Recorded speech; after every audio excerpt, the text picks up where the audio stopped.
Hello दोस्तों, कैसे हो? Good evening. आशा करता हूँ सब ठीक होंगे। तो दोस्तों, अब हम हिस्ट्री की 12th हिस्ट्री क्लास लेंगे और आज की क्लास हमारी कंपैरेटिव यानी कि तुलनात्मक क्लास है, जो एक टॉपर स्टूडेंट के माइंड में हमेशा होती है। तो हम ज्यादा समय व्यतीत नहीं करते, डायरेक्ट हम क्लास पे आते हैं कि आज की क्लास में क्या विशेष है। तो दोस्तों, हमारा फर्स्ट जो यूनिट है यानी कि फर्स्ट जो बुक है भारतीय इतिहास के कुछ विषय, भाग फर्स्ट में हमारा एक चैप्टर बाकी है, फोर्थ चैप्टर, जो है विश्वास, विचार विश्वास और इमारतें। अब के कंपैरेटिव कैसे है इसको जानना है हमें कि तीनों चैप्टर सेकंड, थर्ड और फोर्थ को रिलेटिव हैं, वो कैसे हैं और तीनों को हमें एक साथ, मतलब तीनों को कॉन्सेप्ट को एक साथ कैसे रखना है। हड़प्पा सिविलाइजेशन फर्स्ट चैप्टर था जो हमारा अलग है। फिर तीनों चैप्टर, अब एक चीज देखना दोस्तों, इसमें है विचार विश्वास और इमारतें यानी कि सांस्कृतिक विकास, कब से कब तक, 600 ईसा पूर्व से 600 ईस्वी तक, फोर्थ चैप्टर। अब हम थर्ड चैप्टर की तरफ आते हैं, बंधुत्व, जाति तथा वर्ग, आरंभिक समाज, कब से कब तक का, 600 ईसा पूर्व से 600 ईस्वी तक का। फिर हम आते हैं सेकंड चैप्टर पर, राजा, किसान और नगर, आरंभिक राज्य और वह अर्थव्यवस्था, 600 ईसा पूर्व से 600 ईस्वी तक। अभी इन तीनों चैप्टरों में दोस्तों क्या चीज कॉमन है या किस चीज को हमें ध्यान में रखना है कि कौन सी बात इन चैप्टरों में कॉमन है।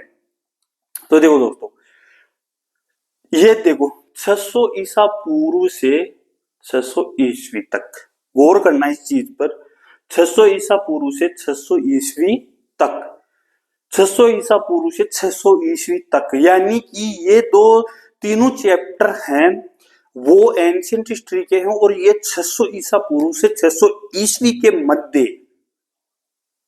के भारत या के समाज को, या फिर हम चार चीजों का अध्ययन करते हैं, राजनीतिक, आर्थिक, सामाजिक और सांस्कृतिक।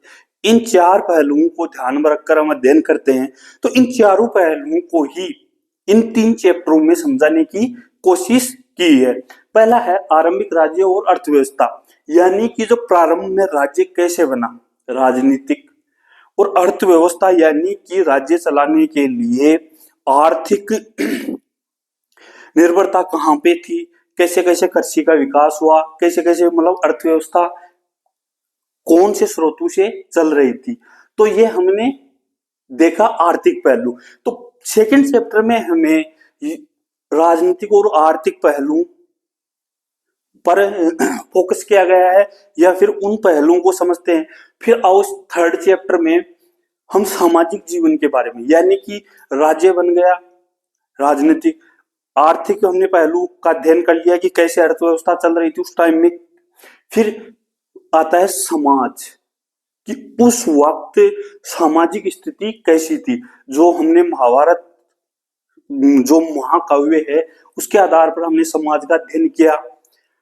तो ये दोनों चैप्टर हैं उनका ही, इन जो थर्ड फोर्थ चैप्टर है इनका विवरण कुछ कुछ हमें यहां पर देखने को मिलता है। वो कैसे, देखो, सांस्कृतिक या विकास, जैन धर्म, बौद्ध धर्म और ब्राह्मण ग्रंथ, क्योंकि ब्राह्मण ग्रंथ हमने ब्राह्मण ग्रंथों के बारे में हमने सेकंड चैप्टर थर्ड चैप्टर में देखा था, मनुस्मृति है, धर्मसूत्र हैं, या ब्राह्मणी ग्रंथों में परिवार के क्या नियम थे, वर्ण व्यवस्था के क्या नियम थे, गोत्र व्यवस्था के बारे में क्या नियम थे, कैसे उनको उनका क्लासिफिकेशन किया गया, और जो संपत्ति थी वो ब्राह्मणीय पद्धति या ब्राह्मणीय ग्रंथों के अनुसार संपत्ति का जो वितरण था या जो संपत्ति पर अधिकार था वो किस तरह से था, ये हमने देखा।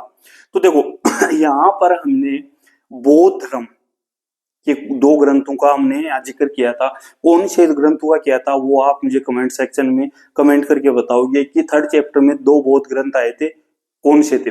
और बौद्ध धर्म ने यहाँ पर जो नियम थे गोत्र व्यवस्था के थे या फिर वर्ण व्यवस्था के नियम थे, उनका खुले तौर पर आलोचना की थी। किसने?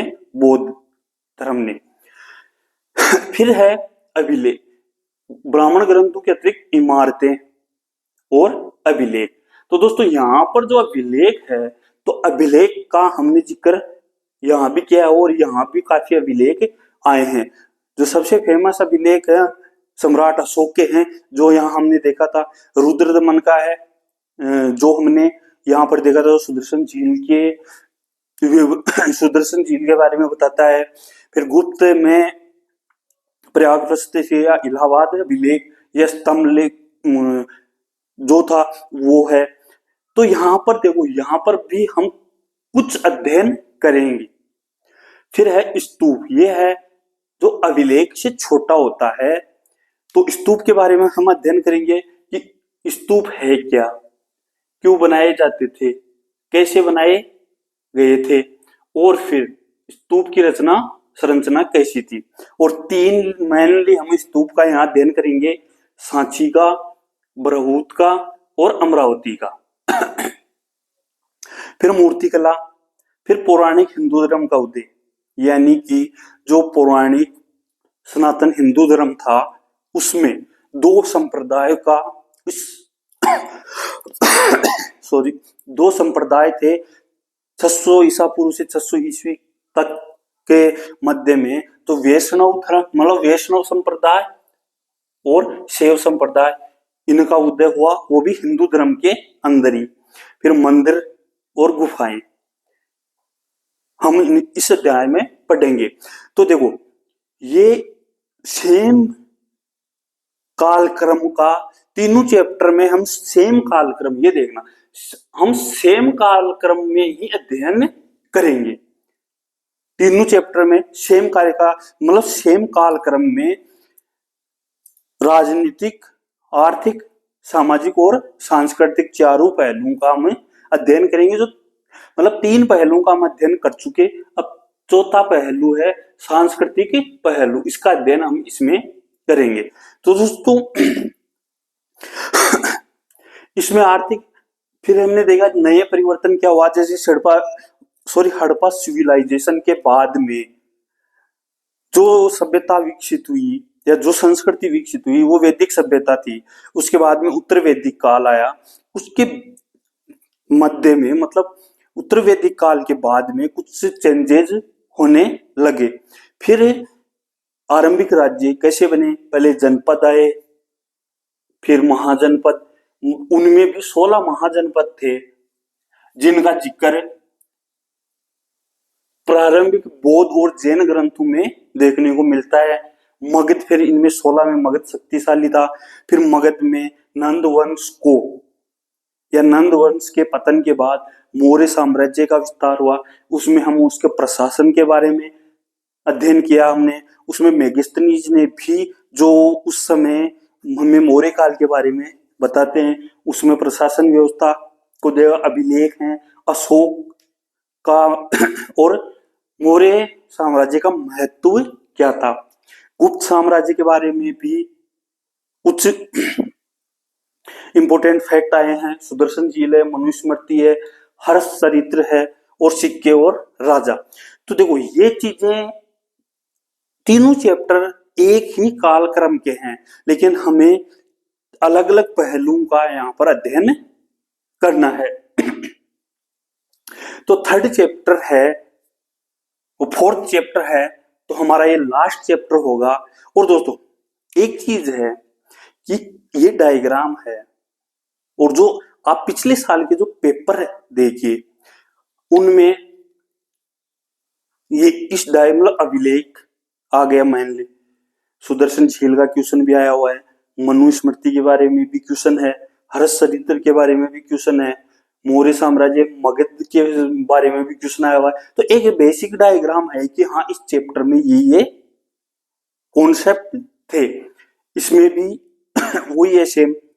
तो इस चैप्टर को हम शुरू करेंगे 4th चैप्टर विश्वास, इमारतें और विचार, या विचार, विश्वास, इमारतें। अब देखो, हम एग्जाम पैटर्न के बारे में थोड़ा सा चर्चा कर लेते हैं। देखो, एग्जाम पैटर्न है तो इसमें तीन क्वेश्चन हैं जो निबंधात्मक हैं।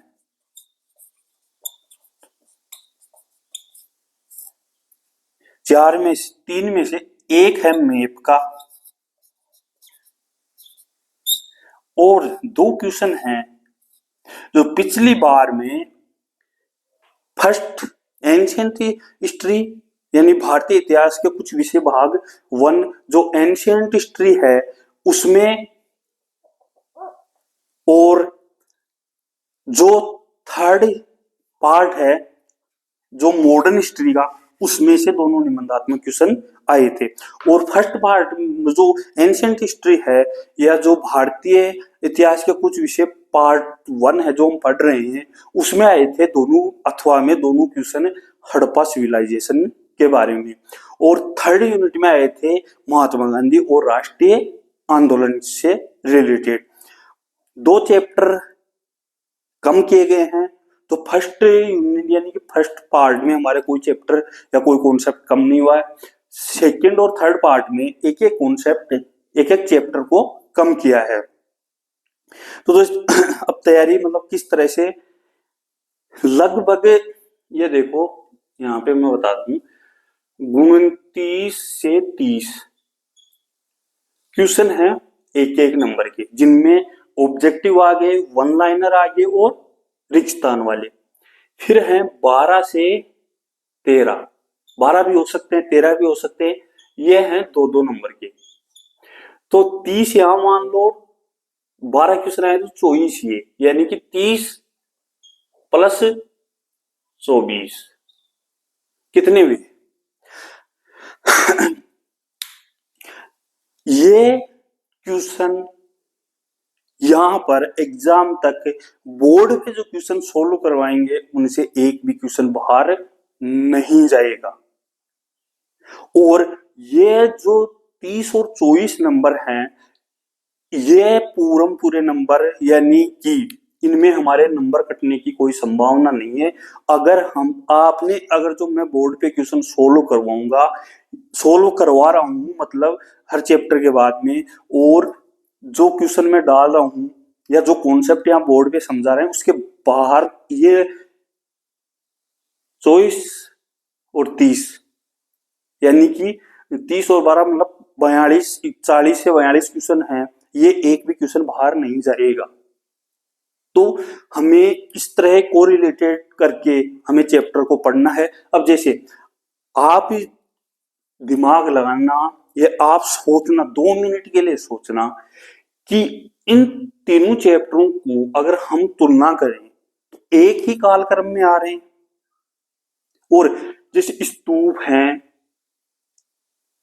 स्तूप है या मूर्तिकला है, मंदिर हैं, गुफाएं हैं, तो ये तो यहां भी है मौर्य काल के अंदर वहां जिक्र नहीं किया गया, लेकिन यहाँ पर वही चीज खुलकर जिक्र किया जाएगा कि जो मंदिर है वो किसके वंश के टाइम में बना, स्तूप हैं वो किस वंश के टाइम में बने। जैसे स्तूप में हम देखेंगे सांची, बरहूत और अमरावती, तो ये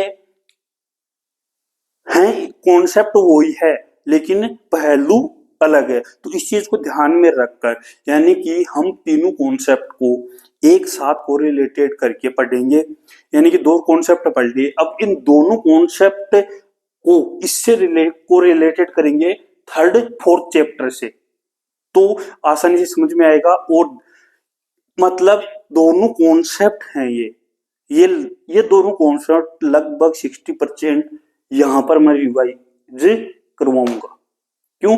क्योंकि वही चीज अब जैसे मौर्य काल का यहाँ पर अगर कोई जिक्र आता है तो मौर्य काल का यहाँ पर थोड़ा सा और रिवीजन कर लेंगे, जो पहले आ चुका है उनका हम क्वेश्चन में डाल के रिवीजन कर लेंगे, और वैसे भी उस जो चैप्टर में आया हो वहां यहाँ पर कोरिलेटेड और कर देंगे उसको।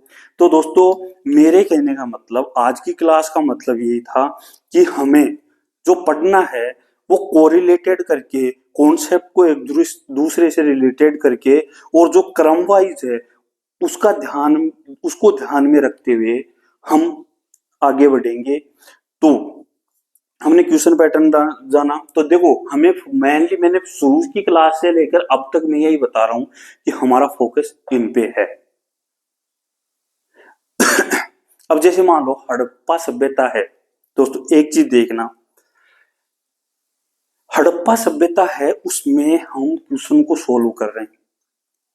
मोहनजोदड़ो है, मोहनजोदड़ो के बारे में हमने कितने क्वेश्चन सोल्व किए, इनमें उनमें अवतल चक्कियों का अवशेष कहाँ से मिले हैं, उनमें जो बुक है वो हमने देखी, और जो स्नानागार है या फिर माल गोदाम है या गृह स्थापत्य कला है, तो हमने इन क्वेश्चनों के माध्यम से सोल्व कर रहे हैं। बस आपको थोड़ी अपनी लैंग्वेज में ढालना है और ये फैक्ट वहां पे फिट करने हैं, और बड़े क्वेश्चन में और करना क्या है।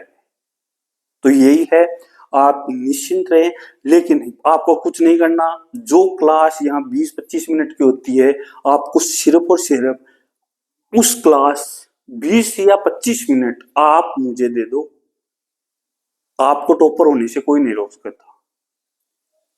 यानी कि ये देख लो, प्रतिदिन आधी घंटा यानी कि 24 घंटे में सिर्फ 30 मिनट आप मेरे साथ हिस्ट्री को दे दो ना, आपको आगे प्रॉब्लम आएगी। क्योंकि देखो हमारा मतलब ये नहीं है कि यहां से सिर्फ इनको नंबर हासिल किए और मान लो 95% आ गए, लेकिन हमें बेसिक नॉलेज है ही नहीं, तो फिर इन 95% का करेंगे क्या। आपने हिस्ट्री सब्जेक्ट लिया क्यों है भाई। अगर आपको परसेंटेज बनानी थी तो ज्योग्राफी है, प्रैक्टिकल सब्जेक्ट या फिर चित्रकला है वो लेते। तो हमें ये चीजें मतलब एक लाइफ में भी ध्यान रखनी आगे ही। अब कंपटीशन की जो जो बहन भाई तैयारी करते हैं, वो देखो क्वेश्चन आते कहाँ से हैं, वही मौर्य काल से क्वेश्चन आते हैं, गुप्त काल से आते हैं, अभिलेखों से क्वेश्चन आते हैं। वो सब क्वेश्चन यहीं से इन्हीं एनसीईआरटी की बुक से क्वेश्चन आते हैं, इनसे बाहर एक भी क्वेश्चन नहीं आएगा। और आपको अगर कोई कमेंट या सुझाव है तो वो आप कमेंट सेक्शन में आराम से मुझे बता सकते हैं। तो दोस्तों ये आज की क्लास का इतना सा ही मत था कि हमें आप देखो इनको तिथि क्रम को, क्योंकि शायद कितने स्टूडेंटों ने इस चीज पर इस बात पे गौर किया है जो मैं यहाँ कॉन्सेप्ट में बता रहा हूं। तो प्लीज मुझे कमेंट करके बताना कि कितने स्टूडेंट हैं जिनको ये कोरिलेटेड करके पढ़ने का आइडिया पहले से ही था। तो दोस्तों मैं सिर्फ आपसे ये कहता हूँ 24 घंटे में सिर्फ 30 मिनट आप मेरे साथ निकालो, हिस्ट्री में आप इतने परफेक्ट हो जाओगे कि एग्जाम में ही नहीं, बोर्ड के एग्जाम में नहीं, आगे भी कोई प्रॉब्लम नहीं आएगी। तो ये था हमारा। अब हम इस चैप्टर पर पूरा कौन मतलब एकाग्र होगी, इस चैप्टर का अध्ययन करेंगे। जो नेक्स्ट क्लास है उसमें इसको स्टार्ट करेंगे, लेकिन इसका भी हम दोनों का रिवीजन जहां जहां इनका जिक्र आएगा वहां वहां इनका भी रिवीजन होता रहेगा। तो दोस्तों आज के लिए 4 क्वेश्चन हैं जो इम्पोर्टेंट है, और जो पिछली एग्जाम हुए हैं बोर्ड की उनमें वो कहीं ना कहीं आए हुए क्वेश्चन है। तो पहले हम क्वेश्चन की तरफ देखते हैं, फिर उसका हम बताएंगे किस तरह से वो क्वेश्चन हमें किन ग्रंथों में राजा और प्रजा के बीच संबंधों की जानकारी मिलती है। तो अब आप गेस करो कि ये कौन से चैप्टर से क्वेश्चन है।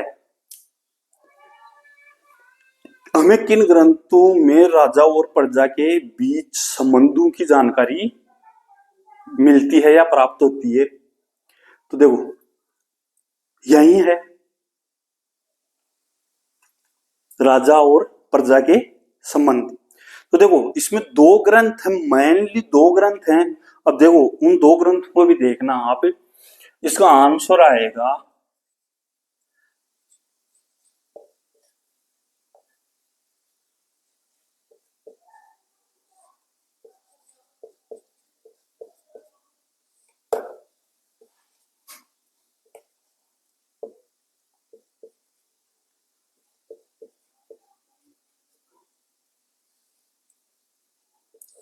जातक कथाएं और पंचतंत्र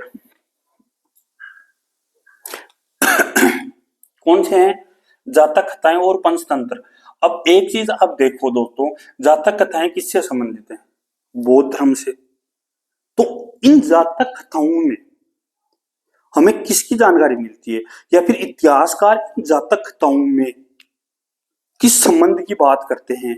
तो देखो, जो मतलब राजा है या फिर उच्च वर्ग के लोग थे, उनका तो कहीं भी अभिलेख है या फिर ऐसी कोई पुरावस्तुएं हैं या स्तूप हैं, इन लेखों के माध्यम से या फिर जो भी मतलब लेख मतलब बुक हैं, जैसे मान लो मौर्य काल के बारे में जानकारी मेगास्थनीज के घर इंडिका से प्राप्त होती है, अर्थशास्त्र से मतलब मौर्य काल की जानकारी प्राप्त होती है। लेकिन इन जातक कथाओं में जो इतिहासकार ढूंढते हैं वो सामान्य जन और राजा के संबंधों को ज्यादा दर्शाया गया है, जातक कथाएं और पंचतंत्र इन दो ग्रंथों में। तो जातक कथाएं बौद्ध धर्म से संबंधित है।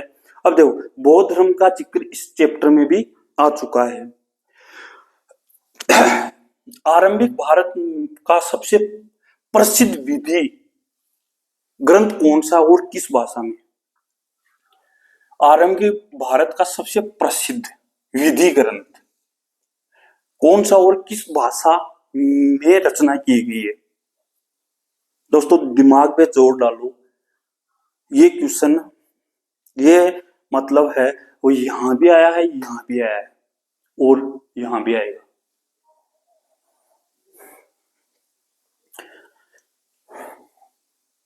तो इसका आंसर है दोस्तों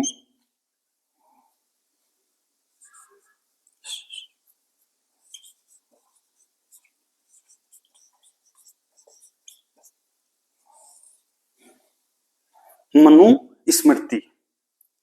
तो अगर आपने क्लास सही से ली है और आपने इन कॉन्सेप्ट को अच्छी तरह समझा है, तो यहाँ भी ब्राह्मणीय ग्रंथों में मनुस्मृति का जिक्र हुआ है और यहाँ पे डायरेक्टली ही मनुस्मृति दे रखा है। तो मनुस्मृति भारत का सबसे पहला प्रसिद्ध विधि ग्रंथ था। मतलब सबसे प्रसिद्ध था, पहला तो हम नहीं कह सकते, लेकिन भारत में सबसे फेमस जो विधि ग्रंथ था वो था मनुस्मृति। अब देखो, मनुस्मृति है वो किस भाषा में लिखा गया है, यानी कि मनुस्मृति इससे भी इंपॉर्टेंट ये है, विधि ग्रंथ के से भी इंपॉर्टेंट है कि ये मनुस्मृति किस रचना किस भाषा में हुई है। तो दोस्तों हमेशा देखना आप एंशियंट जो हिस्ट्री है उसमें ग्रंथ और प्लस उसकी भाषा क्या थी, ये इंपॉर्टेंट है कि ग्रंथ के साथ उसकी भाषा का भी हमें ज्ञान होना चाहिए। तो देखो, मनुस्मृति थी और ये थी संस्कृत भाषा में, संस्कृत भाषा। अब दोस्तों इसमें देखो फिर है, थोड़ा सा और आगे बढ़ते हैं। तो भाषा इसकी संस्कृति, पहला विधि प्रसिद्ध विधि ग्रंथ था मनुस्मृति। अब इसकी रचना काल है वो भी हमें लगे हाथ देख लेते हैं, तो इंपॉर्टेंट फैक्ट हो गया इसमें। इसकी रचना काल है 200 ईसा पूर्व से 200 ईस्वी के मध्य।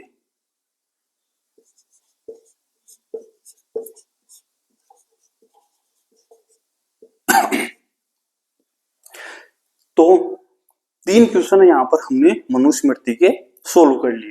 फिर हर्षचरित्र की रचना किस भाषा में हुई है? हर्षचरित्र के बारे में हमने पिछले क्वेश्चनों में डिस्कस कर लिया था, लेकिन मेनली जो यहाँ पर प्रॉब्लम आती है वो भाषा की, क्योंकि मैंने देखा है कि ज्यादातर जो प्रॉब्लम आती है, ग्रंथ तो हम याद रख लेते हैं लेकिन भाषा है उनकी, उस भाषा में हमें थोड़ी कठिनाई अनुभव होती है। तो देखो, हर्षचरित्र किसकी रचना है? पहला तो है हरिसेन, रचना किसकी है? हरिसेन। और हरिसेन कौन था? हर्षवर्धन का राजकवि था। और हर्षचरित्र में किसके बारे में लिखा है? तो देखो, हर्षचरित्र है हर्ष की, यानी कि जो हरिसेन द्वारा लिखा गया एक ग्रंथ है जो संस्कृत भाषा में है, और ये हर्षवर्धन का राजकवि था और इसमें हर्षवर्धन की जीवनी है। तो इसकी भाषा कौन सी हो गई? संस्कृत। इसकी भी संस्कृत हो गई।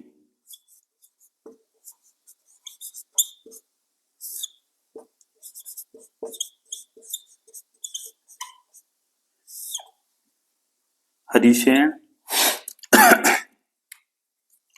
भाषा संस्कृत, रचना हरिशेन की, और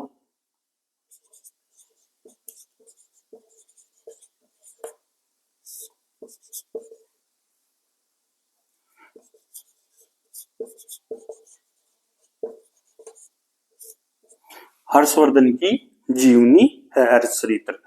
तो दोस्तों अब एक चीज आप लगाओ, मैं बोल रहा हूँ 30 मिनट 24 घंटे में 30 मिनट मेरे साथ हिस्ट्री को दो। अब एक जगह हम इतने क्वेश्चन सोल्व कर रहे हैं, अगर मान लो मनुस्मृति के बारे में 2 नंबर का क्वेश्चन पूछेगा तो इससे बाहर जाके क्या पूछेगा वो? 2 नंबर में मतलब 2 नंबर वाले में मेनली जो फैक्ट हैं वो यही डलेंगे, और भाषा है कि मनुस्मृति भारत का प्रसिद्ध विधि ग्रंथ है जिसकी भाषा संस्कृत भाषा में लिखा हुआ है, और इसकी रचना काल यह जो है वो 200 ईसा पूर्व से 200 ईस्वी के मध्य 2 नंबर का क्वेश्चन हो गया। यहाँ पर देखो हर्षचरित्र की रचना किस भाषा में हुई। अब यहाँ पे 2 नंबर का अगर क्वेश्चन पुटअप होगा तो हर्षचरित्र किसकी रचना है? तो हर्षचरित्र हरिसेन की रचना है, और हरिसेन हर्षवर्धन का राजकवि था, और हर्षचरित्र की भाषा यानी संस्कृत भाषा में इसकी रचना हुई है, और इस जो हर्षचरित्र है वो हर्षवर्धन की जीवनी है। 2 नंबर का क्वेश्चन हो गया, इससे ज्यादा कौन सा वर्ड मतलब कौन से ज्यादा विस्तृत लिखना है, इतना ही होगा। अब ऐसे 3 स्थानों का उल्लेख कीजिए जहां स्तूप बनाए गए। ये एडवांस क्वेश्चन है, ये इस चैप्टर से है, तो ये आपके लिए गृह कार्य है दोस्तों, क्योंकि मुझे पता है कि आप लोगों ने ये काफी पहले ही कंप्लीट कर लिया। जो भाई बहन स्कूल में पढ़ रहे हैं उन्होंने पहले ही ये चैप्टर थे वो कंप्लीट कर लिए, तो मैं देखता हूं कितने भाई बहन इसका सही जवाब दे पाते हैं। तो ये चौथा क्वेश्चन आपके लिए कमेंट आपके आंसर का इंतजार करेगा। और जो पहले मैंने क्वेश्चन पूछा था शायद इस क्लास का नहीं था, वो 10th का था। चलो तो दोस्तों आज के लिए इतना ही। क्लास कैसी लगी? अच्छी लगी तो लाइक करना, शेयर करना और सब्सक्राइब करना, ताकि आपको जो भी अपडेट हो या फिर जो वीडियो हो या जो भी हमारा प्रोग्राम हो आगे हर दिन मतलब क्लास के बारे में, तो आपको नोटिफिकेशन मिलता रहे। तो ये मेथड है, सिर्फ 30 मिनट आप डेली मुझे दो स्ट्रीम, तो आपको आगे भविष्य के लिए भी तैयार हो जाओगे जो कंपटीशन के लिए है, और बोर्ड के एग्जाम के लिए तो आप परफेक्ट हो ही जाओगे। तो दोस्तों धन्यवाद, कल मिलते हैं। जो हमारा चैप्टर है 4th विचार, विश्वास और इमारतें, क्योंकि ये देखो ये जो चैप्टर हैं चारों ही चैप्टर ये जो भाई बहन कंपटीशन की तैयारी कर रहे हैं उनके लिए भी महत्वपूर्ण है, और जो स्कूल में पढ़ रहे हैं उनके लिए एग्जाम के लिए महत्वपूर्ण है, और आगे कंपटीशन के लिए उनको तैयार करेंगे ये चैप्टर हिस्ट्री वाले। तो मैं आशा करता हूं आपको अच्छा लगा होगा, और इसका कमेंट करके जवाब देना दोस्तों कि ऐसे 3 स्थानों का उल्लेख कीजिए जहां स्तूप बनाए गए हैं, क्योंकि आपने स्कूल में लगभग मेरे अंदाज से आपने 2nd पार्ट भी कंप्लीट कर लिया होगा, यानी कि भारतीय इतिहास के कुछ विषय पार्ट 1 और पार्ट 2 तक कंप्लीट हो गए होंगे। ओके धन्यवाद, कल मिलते हैं नए जोश और नए उत्साह के साथ। कल और क्वेश्चनों को हम मतलब क्वेश्चनों की संख्या हम हर वीडियो में बढ़ाएंगे। वीडियो का टाइम चाहे 2 मिनट और बढ़ जाएगा, लेकिन क्वेश्चन कम से कम 5 से 7 क्वेश्चन और इस मेथड पे होंगे, जिसमें हम 2 नंबर को भी ध्यान में रखेंगे, 1 लाइनर को भी ध्यान में रखेंगे, ऑब्जेक्टिव को भी ध्यान में रखेंगे, और रिक्त स्थान को भी ध्यान में रखेंगे। ओके धन्यवाद, थैंक यू, कल मिलते हैं।